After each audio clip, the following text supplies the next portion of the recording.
Shalom semuanya. Hari ini adalah Jumat Agung, di mana kita memperingati kematian Tuhan Yesus.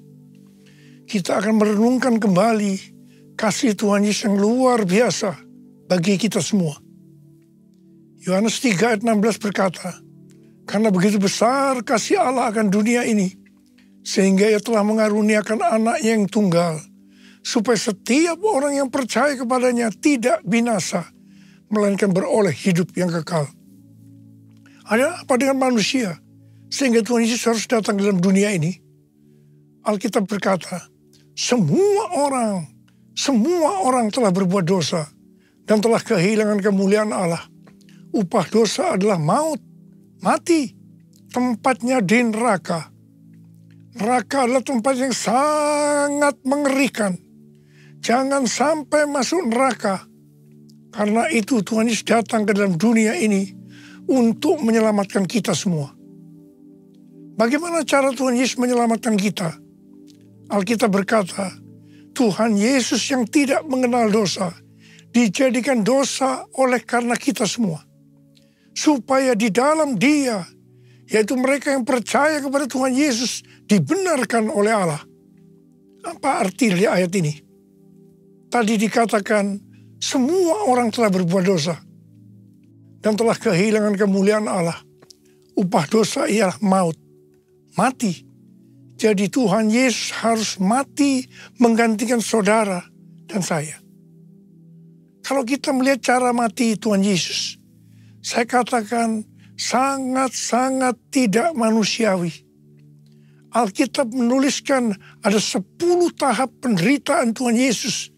Dari Taman Getsemani sampai Golgota. Sangat mengerikan. Tahap yang pertama, ketika berada di Taman Getsemani, Tuhan Yesus berdoa kepada Bapa dalam keadaan ketakutan. Sampai peluhnya seperti tetes-tetes darah yang jatuh ke tanah. Pada saat itu seorang malaikat turun untuk menguatkan Tuhan Yesus. Tuhan Yesus berdoa kepada Bapa, "Ya Bapakku, jikalau sekiranya mungkin, biarlah cawan ini lalu daripadaku. Tetapi jangan seperti yang ku kehendaki, melainkan seperti yang kau kehendaki." Tuhan Yesus berdoa 3 kali seperti ini kepada Bapa. Tetapi Bapa tidak menjawab. Di sini Tuhan Yesus tahu bahwa Dia harus mengalami penderitaan ini.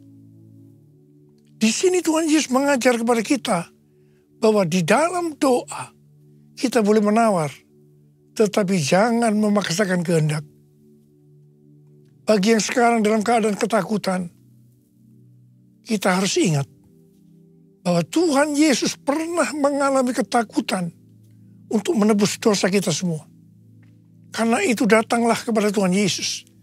Dia pasti mampu dan mau menolong kita semua. Tahap yang kedua, Tuhan Yesus ditangkap. Dia dituduh dengan bermacam-macam tuduhan. Diludahi, mukanya ditinju, dipukul. Tetapi Tuhan Yesus tidak membalas. Di sini Tuhan Yesus mempraktekkan apa yang diajarkannya kepada kita. Agar kita mengasihi dan berdoa bagi orang-orang yang membenci kita. Mengutuk kita, mencaci maki kita. Jikalau kita hanya mengasihi orang-orang yang mengasihi kita, apa jasa kita? Karena orang-orang berdosa pun juga mengasihi orang-orang yang mengasihi mereka. Tahap yang ketiga, Tuhan Yesus dibelenggu dan diadili. Waktu Tuhan Yesus diadili oleh Pilatus, ternyata tidak didapati kesalahan yang membuat Tuhan Yesus harus dihukum mati. Sementara itu orang-orang Yahudi terus berteriak-teriak supaya Tuhan Yesus dihukum mati. Salibkan dia! Salibkan dia! Akhirnya Pilatus menyerahkan Tuhan Yesus untuk disalibkan. Tahap yang keempat, Tuhan Yesus dicambuk. Proses awal dari penyalipan, jubah Tuhan Yesus dibuka dan dihukum cambuk. 2 algojo bergantian menghunjamkan cambuk ke punggung Tuhan Yesus. Ujung cambuk ini terbuat dari potongan tulang dan potongan besi. Tiap kali cambuk itu dihunjamkan ke punggung Tuhan Yesus. Itu menimbulkan luka yang dalam. Tuhan Yesus berteriak-teriak kesakitan. Darah Tuhan Yesus bercucuran. Tuhan Yesus bermandikan darah. Tahap yang kelima, kepala Tuhan Yesus diberi mahkota duri. Duri ditancapkan di kepala Tuhan Yesus dengan cara dipukul. Sakitnya luar biasa. Darah bercucuran. Tahap yang keenam, Tuhan Yesus memikul salib. Dalam kesakitan, berlumuran darah, ditambah semalaman Tuhan Yesus tidak tidur. Tuhan Yesus harus memikul salibnya.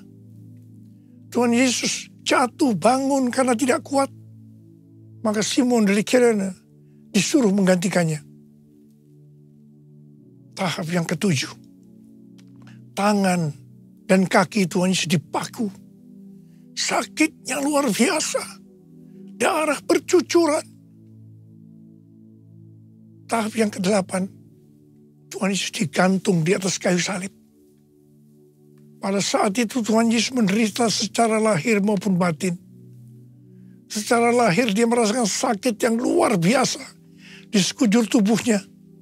Dan juga merasa sesak karena ada cairan yang menekan jantungnya. Secara batin, Tuhan Yesus menderita karena Tuhan Yesus melihat semua orang yang lalu lalang menghujat dia. Ahli-ahli Taurat, tua-tua, imam-imam menghujat dia. Bahkan salah satu penjahat di sebelahnya juga ikut menghujat. Tahap yang ke-9, Tuhan Yesus merasa ditinggalkan oleh Bapa. Sekitar jam 12 siang sampai jam 3 petang, tiba-tiba langit di sekitar Golgota menjadi gelap. Tuhan Yesus gelisah. Dan dia berteriak, Eli, Eli, lama sabachthani. Allahku, Allahku, mengapa engkau meninggalkan aku? Tuhan Yesus merasa ditinggalkan oleh Bapa. Orang yang berdosa pada hakikatnya dipisahkan dari Bapa.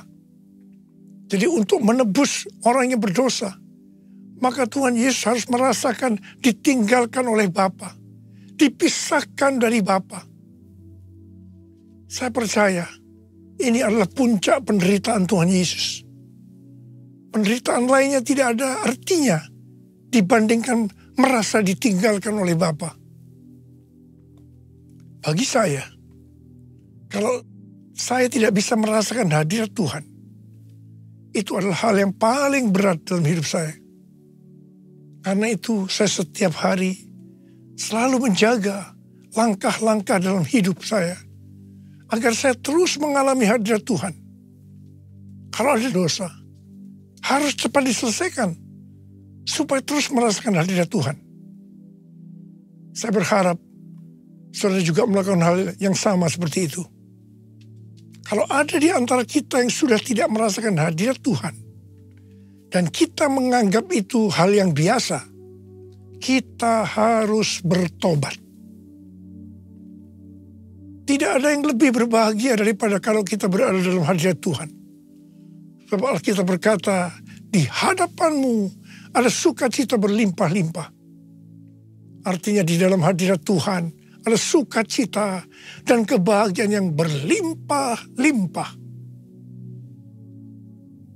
Tahap yang ke-10. Tuhan Yesus berkata, sudah selesai. It is finished. Ya Bapa, ke dalam tanganmu kuserahkan nyawaku. Lalu Tuhan Yesus mati. Pertanyaannya, mengapa Tuhan Yesus harus mati dengan cara demikian? Mengapa tidak dengan cara yang mudah?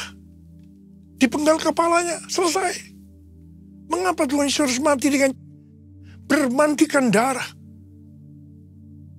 Alkitab katakan, tanpa penumpahan darah, tidak ada pengampunan dosa. Untuk mengampuni dosa saudara, dosa saya, Tuhan Yesus harus mati dengan cara demikian. Selain itu, apalagi yang Alkitab katakan dengan cara mati Tuhan Yesus yang seperti itu? Yang pertama, penyakit kitalah yang ditanggungnya.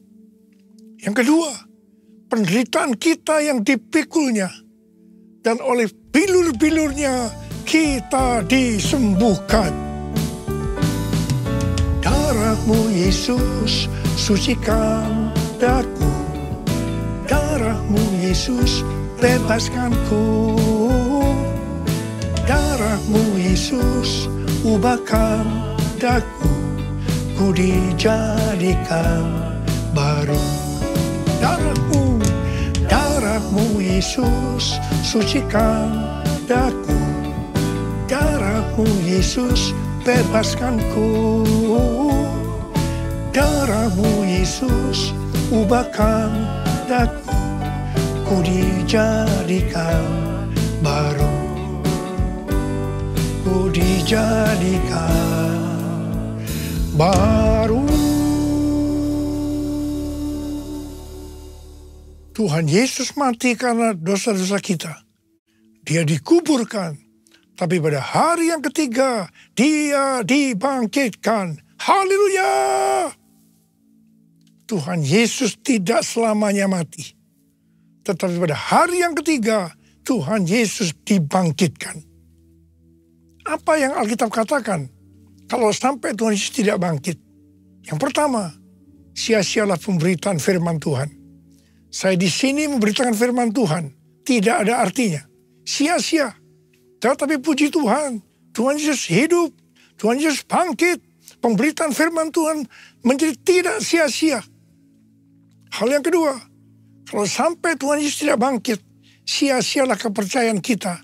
Dan kita akan tetap mati di dalam dosa-dosa kita. Demikian juga dengan orang-orang yang mati di dalam Tuhan. Mereka akan tetap binasa. Tetapi puji Tuhan, Tuhan Yesus bangkit. Kita tidak akan mati di dalam dosa-dosa kita. Tetapi kita akan bersama-sama dengan Tuhan Yesus selama-lamanya. Haleluya! Hal yang ketiga, kalau sampai Tuhan Yesus tidak bangkit, kita adalah orang-orang yang paling malang dari segala manusia. Tetapi puji Tuhan, Tuhan Yesus bangkit. Kita bukan orang-orang yang paling malang, tetapi justru orang yang paling beruntung dari segala manusia. Ada berapa banyak orang-orang yang paling beruntung dari segala manusia? Angkat tangan saudara. Sebab Dia hidup, ada hari esok. Sebab Dia hidup, ku tak gentar. Aku tahu Dia pegang hari esok. Hidup jadi berarti sebab Dia hidup. Hidup jadi berarti sebab Dia hidup. Hidup jadi berarti sebab Yesus hidup. Karena Tuhan Yesus hidup, maka ada hari esok. Karena Tuhan Yesus yang pegang hari esok saudara dan saya, Dia hidup. Dia berkata kepada kita semua, jangan kamu khawatir. Jangan kamu khawatir. Apa yang akan kamu makan? Apa yang akan kamu minum? Apa yang akan kamu pakai? Semua itu dicari oleh bangsa-bangsa yang tidak mengenal Allah. Tetapi Bapamu yang di sorga tahu, kamu memerlukan semuanya itu. Karena itu, carilah dulu kerajaan Allah dan kebenarannya. Maka semuanya, apa yang saudara butuhkan, akan ditambahkan kepadamu. Yang percaya katakan amin. Karena Tuhan Yesus hidup, maka mujizat-mujizat yang dilakukan oleh Tuhan Yesus masih ada sampai dengan hari ini. Orang buta melihat, orang lumpuh berjalan, orang tuli mendengar, orang mati dibangkitkan, orang kusta menjadi tahir, dan kepada orang-orang miskin diberitakan kabar baik. Karena Tuhan Yesus hidup, kita sedang melihat Pentakosta ketiga sedang digenapi. Di mana melalui semua peristiwa yang terjadi saat ini, penuaian jiwa yang terbesar dan yang terakhir sebelum Tuhan Yesus datang kembali terjadi. Hari-hari ini terjadi kebangkitan generasi Yeremia, yaitu generasi anak-anak muda yang dipenuhi dengan Roh Kudus, cinta mati-matian kepada Tuhan Yesus, tidak kompromi terhadap dosa, dan akan memenangkan banyak jiwa. Karena Tuhan Yesus hidup, maka kita akan menyelesaikan amanat agung. Hari-hari ini Tuhan berbicara kepada banyak hamba-hamba Tuhan tentang tahun 2033. Tahun 2033 adalah peringatan 2000 tahun kematian, kebangkitan, kenaikan Tuhan Yesus ke sorga. Tahun 2033 adalah peringatan 2000 tahun pencurahan Roh Kudus, yang berarti peringatan hari ulang tahun gereja yang ke-2000. Peringatan 2000 tahun penyelesaian amanat agung. Pada Pentakosta tahun 2033, setiap orang akan mendapatkan kesempatan untuk berjumpa secara otentik dengan Tuhan Yesus melalui kuasa dan hadirat Roh Kudus. Rick Warren, seorang hamba Tuhan dari Gereja Baptis, mengatakan bahwa target untuk menyelesaikan amanat agung pada tahun 2033 sesuai dengan Matius 24 ayat 14, maka setelah amanat agung selesai, maka Tuhan Yesus akan datang kembali. Saya tidak berkata bahwa tahun 2033 Tuhan Yesus pasti datang. Yang saya katakan bahwa pada tahun 2033 Tuhan Yesus bisa datang kembali. Karena itu dalam waktu yang relatif singkat ini, yaitu 9 tahun, mari kita lebih sungguh-sungguh melayani Tuhan. Karena Tuhan Yesus hidup, maka memasuki tahun 2024, Tuhan memberikan tema bahwa tahun 2024 adalah tahun untuk bangkit, jadi teranglah. Yesaya 60 ayat 2 dan 3 berkata, sebab sesungguhnya kegelapan menutupi bumi dan kekelaman menutupi bangsa-bangsa. Tetapi terang Tuhan terbit atasmu dan kemuliaannya menjadi nyata atasmu.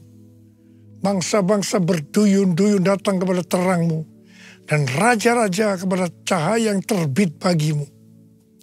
Hari-hari ini Pentakosta ketiga sedang turun. Dan Tuhan Yesus berkata dalam Matius 5 ayat 14 sampai dengan 16, bahwa kita adalah terang dunia. Hendaknya terang kita bercahaya di depan semua orang, supaya mereka melihat perbuatan kita yang baik dan memuliakan Bapa kita yang di sorga. Bangkitlah, terangmu sudah datang. Bangkitlah, terangmu sudah datang. Kemuliaan Tuhan telah terbit, kemuliaan Tuhan telah datang, kemuliaan Tuhan telah terbit atasmu, atasmu, atasku, atasku, atasku, sekali lagi, atasku. Bangkit dan jadi teranglah artinya kita harus berbuah.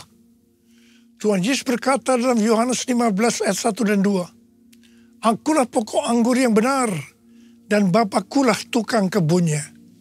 Setiap carang padaku yang tidak berbuah dipotongnya, dan setiap carang yang berbuah dibersihkannya supaya ia lebih banyak berbuah. Kita ini adalah carang. Carang yang tidak berbuah dipotong. Jatuh ke tanah, menjadi kering, kemudian dikumpulkan orang dan dicampakkan dalam api, lalu dibakar. Jadi kalau kita tidak berbuah, akan apa akibatnya? Kita akan dimasukkan dalam api neraka. Jangan sampai tidak berbuah. Waktu Tuhan Yesus memberikan perumpamaan tentang penabur benih, dikatakan ada benih yang jatuh di semak duri. semak duri ini akan semakin besar dan menghimpit tanaman itu sehingga tidak berbuah. Ini menggambarkan orang yang mendengarkan firman, lalu kekhawatiran dunia, tipu daya kekayaan, dan kenikmatan hidup menghimpit firman itu sehingga tidak berbuah. Tuhan Yesus dengan tegas memberitahu kita bahwa faktor utama yang menyebabkan orang percaya tidak berbuah adalah kekhawatiran dunia, tipu daya kekayaan, dan kenikmatan hidup. Ini adalah tipu daya si iblis. Hal yang seperti ini banyak dialami oleh orang Kristen. Karena itu Tuhan Yesus berkata, bangkitlah, jadi teranglah. Artinya kita harus berbuah. Tuhan Yesus berkata, kalau kita tinggal di dalam Dia dan firman-Nya tinggal di dalam kita, maka kita akan berbuah. Bagi orang yang seperti itu, Tuhan Yesus berkata, mintalah apa saja yang kamu kehendaki, maka akan diberikan kepadamu. Dalam hal inilah Bapakku dimuliakan, bahwa kamu berbuah banyak dan menunjukkan bahwa kamu adalah murid-muridku. Galatia 5 ayat 22-23 berkata, namun buah roh ialah kasih, sukacita, damai sejahtera, kesabaran, kemurahan, kebaikan, kesetiaan, kelemah lembutan, penguasaan diri. Tidak ada hukum yang menentang hal-hal itu. Kembali kepada pesan Tuhan Yesus tentang carang yang berbuah, bahwa akan terus dibersihkan supaya ia lebih banyak berbuah. Ini berarti kita yang berbuah akan terus dibersihkan, mengalami proses pemurnian terus menerus, sehingga akan makin bertambah kudus dan menjadi serupa dengan gambar Yesus. Sehingga pada saat Dia datang menjemput kita di awan-awan, kita akan mendengar nama kita dipanggil. Dan selanjutnya kita akan bersama-sama dengan Tuhan Yesus selama-lamanya. Ada berapa banyak di antara saudara yang percaya pada saat Dia datang nanti, nama kita dipanggil. Dan kita akan bersama-sama dengan Tuhan Yesus selama-lamanya. Ada berapa banyak yang percaya? Angkat tangan saudara. Katakan bersama saya. Layak dipuji disembah, Kaulah yang bertata dulu, sekarang, dan selamanya. Raja atas segala raja, namamu besar termulia. Layak dipuji disembah, Kaulah yang bertata dulu, sekarang, dan selamanya. Raja atas segala raja, namamu besar termulia. Namamu besar termulia. Namamu besar termulia. Mari berbahasa roh. Berbahasa roh.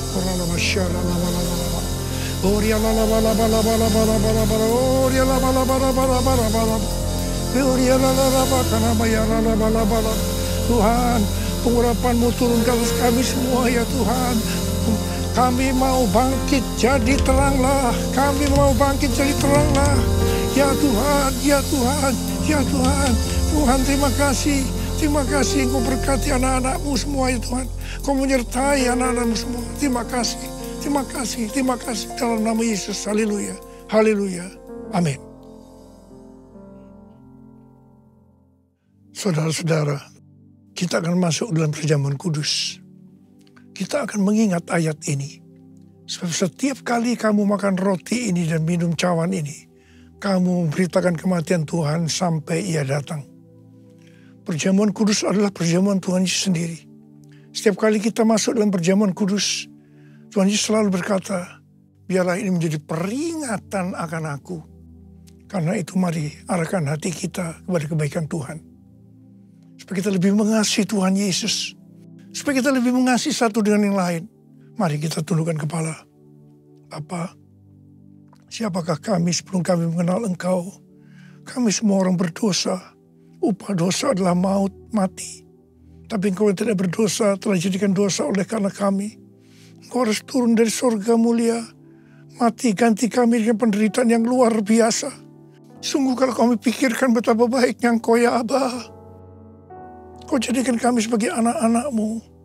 Engkau berkati, Engkau tuntun, Engkau bela, Engkau lindungi. Engkau juga tegur kalau kami salah. Malah Engkau hajar kami. Itu Engkau ya Aba. Itu Engkau ya Aba. Tuhan akan memberkati kita semua melalui perjamuan kudus. Tapi Tuhan mau kita makan dan minum dengan cara yang benar. Karena itu sekarang masing-masing lihat keadaan dirimu. Introspeksi. Jangan menyimpan dosa. Kalau ada dosa yang Tuhan ingatkan saat ini, langsung minta ampun. Ampuni kami Tuhan. Ampuni. Ampuni kami Tuhan. Ampuni. Ya Tuhan. Ya Tuhanku. Ya Allahku. Bapa, layakkan kami untuk masuk dalam perjamuan kudus. Kami akan masuk dalam perjamuan kudus dengan hati yang penuh ucapan syukur. Dalam nama Yesus kami berdoa. Amin. Mari. Angkat roti di tangan kanan kita tinggi-tinggi. Sebab apa yang telah kuteruskan kepadamu telah aku terima dari Tuhan. Yaitu bahwa Tuhan Yesus pada malam waktu ia diserahkan mengambil roti. Dan sesudah itu ia mengucap syukur atasnya. Dia memecah-mecahkannya dan berkata, inilah tubuhku yang diserahkan bagi kamu. Perbuatlah ini menjadi peringatan akan aku. Saudara dikasih Tuhan, bukankah roti yang kita pecah-pecahkan ini adalah persekutuan kita dengan tubuh Kristus? Mari kita makan dalam nama Yesus.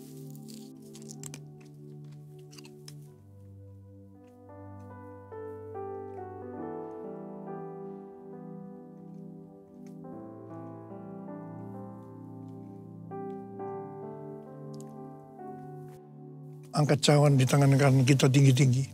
Demikian juga ia mengambil cawan sesudah makan lalu berkata, cawan ini adalah perjanjian baru yang dibenarkan oleh darahku. Perbuatlah ini setiap kali kamu meminumnya menjadi peringatan akan aku. Sudah dikasih Tuhan, bukankah cawan pengucapan syukur. Yang atasnya kita ucapkan syukur adalah persekutuan kita dengan darah Yesus. Mari kita minum dalam nama Yesus.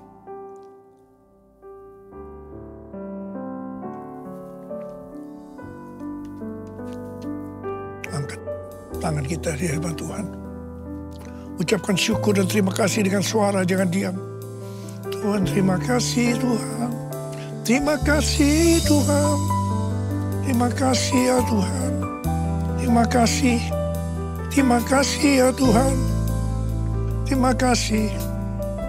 Bapa, saat ini kau sedang menyembuhkan yang sakit. Kau sedang membebaskan yang terikat. Kau menghibur yang susah. Engkau menguatkan yang lemah. Engkau memberikan pengharapan yang baru bagi yang datang dengan putus pengharapan. Terima kesembuhan. Terima.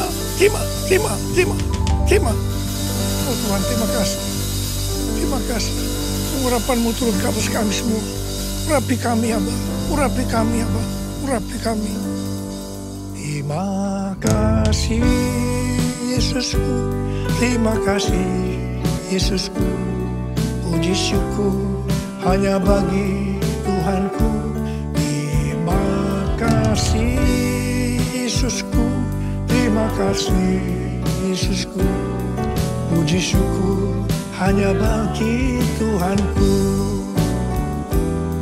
Puji syukur hanya bagi Tuhanku. Puji syukur hanya bagi Tuhanku.